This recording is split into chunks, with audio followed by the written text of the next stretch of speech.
You probably had that moment at work. You notice a problem, you've been thinking about it for a while, so you bring it up to your boss.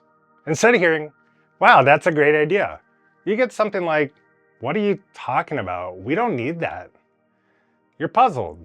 But then something strange happens. 8 months later, a very similar idea gets implemented. And no one acknowledges that you brought it up first. So what happened? Was the idea bad the first time? Or is something else going on? Moments like this happen everywhere. At work, in families, in politics, even among friends. And most of the time we assume people are rejecting the idea. But something deeper is usually happening. They're protecting their identity. For people who are thoughtful or creative, moments like those feel frustrating because it's usually not the first time. You bring up a well-considered idea, and it feels like rejection. It's easy to take that personally, but in many cases, it's less about you and more about the systems people are operating within. Think about what happens if your manager actually agrees with your idea. They might say, yeah, that's a really good point. I can see how that would improve things. But now what? They have to take that idea to their boss, and their boss might respond with something like, why are we changing this? That adds cost. That wasn't part of the plan. And suddenly the idea creates more work, more risk, and more scrutiny, even if the idea was good. And even if that manager personally agrees with you, there's also another dynamic happening too. Many managers are already overwhelmed. So when a new idea appears, the brain can interpret it as another thing I have to deal with. Not because the idea is bad, but because their cognitive load is already full. There's also how roles are perceived. In many organizations, employees are viewed primarily as task executioners, people responsible for completing the work, not necessarily as people shaping how the work should evolve. So when someone lower in the hierarchy proposes a new approach, it can feel unexpected or even disruptive. Sometimes a new idea also exposes inefficiencies in the system, inefficiencies leadership may have previously said weren't a problem. And now the conversation isn't just about improving the work, it's also explaining why the system wasn't working as well as people thought, and that can create some uncomfortable questions. There's also a subtle status dynamic. When a strong idea comes from below in the hierarchy, it can raise another question. Why didn't leadership think of that first? Now, the idea isn't just about improvement, it can feel like a challenge to authority. And finally, there's a simple reality of change. Even good changes introduce uncertainty. Many organizations prefer predictable inefficiency over unpredictable improvement. So instead of taking on that risk, it can be easier to reject the idea, not because the idea was bad, but because the system around the ideas resists change. Now, here's something we don't always realize. When people reject ideas, it often really isn't about ideas. It's about protecting identity. Let me give you an example.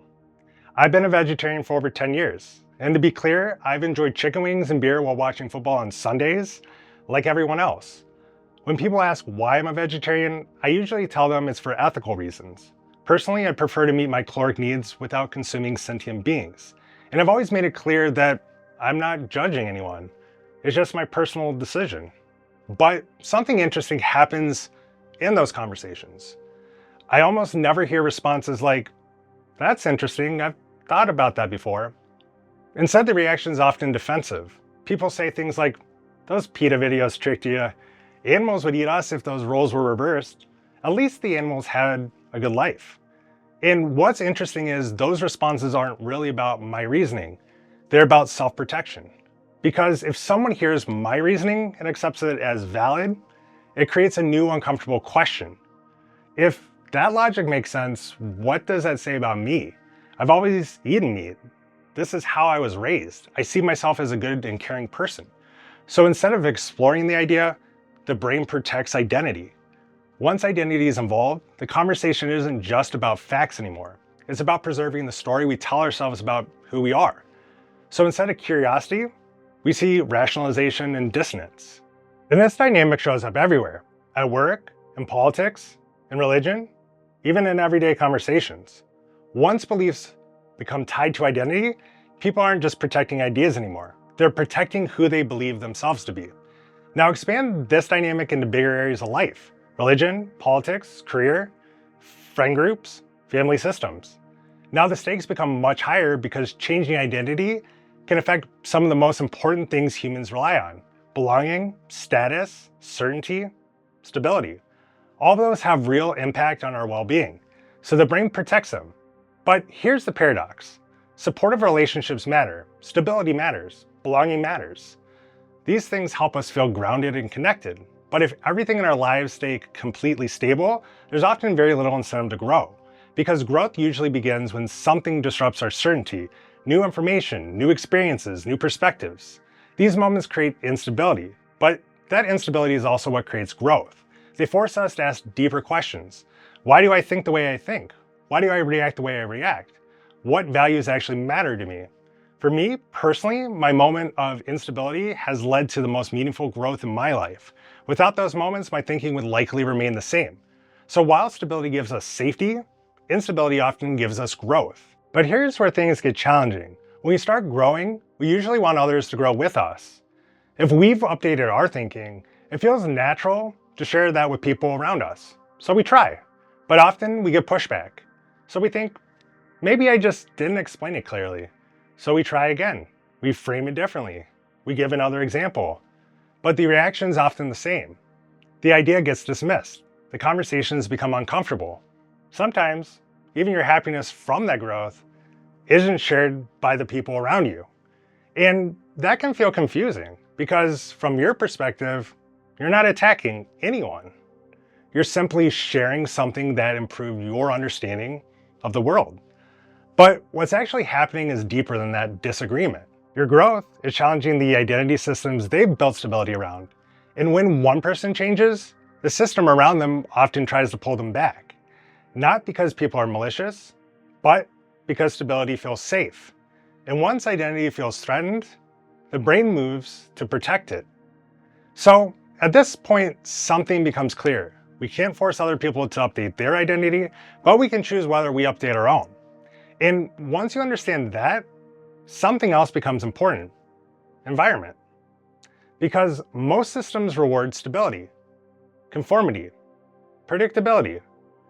That consistency helps systems continue operating smoothly. People understand their roles. They know what's expected. But some environments reward something different: curiosity, creativity, depth. Those environments aren't threatened by new ideas. They're built to explore them. And in those spaces, your thinking isn't disruptive. It's valuable. So the opportunity isn't always convincing resistant environments to change. Sometimes the opportunity is finding or building environments that evolve with you. So at that point, something important becomes clear. Our energy is best spent focusing on what we can control and finding environments that actually embrace who we are and the value we bring. Because changing someone's mind is incredibly difficult. You're not just asking them to reconsider an idea, you're asking them to reconsider what they know and feel about themselves. And that's much deeper to shift. So if we want a more thoughtful world, a more resilient world, we have to understand how systems shape behavior, what incentives exist, what behaviors are rewarded, where curiosity and growth are welcomed. Because when growth begins to work in those environments, it becomes less threatening. And slowly, it becomes easier for others to update their identity too.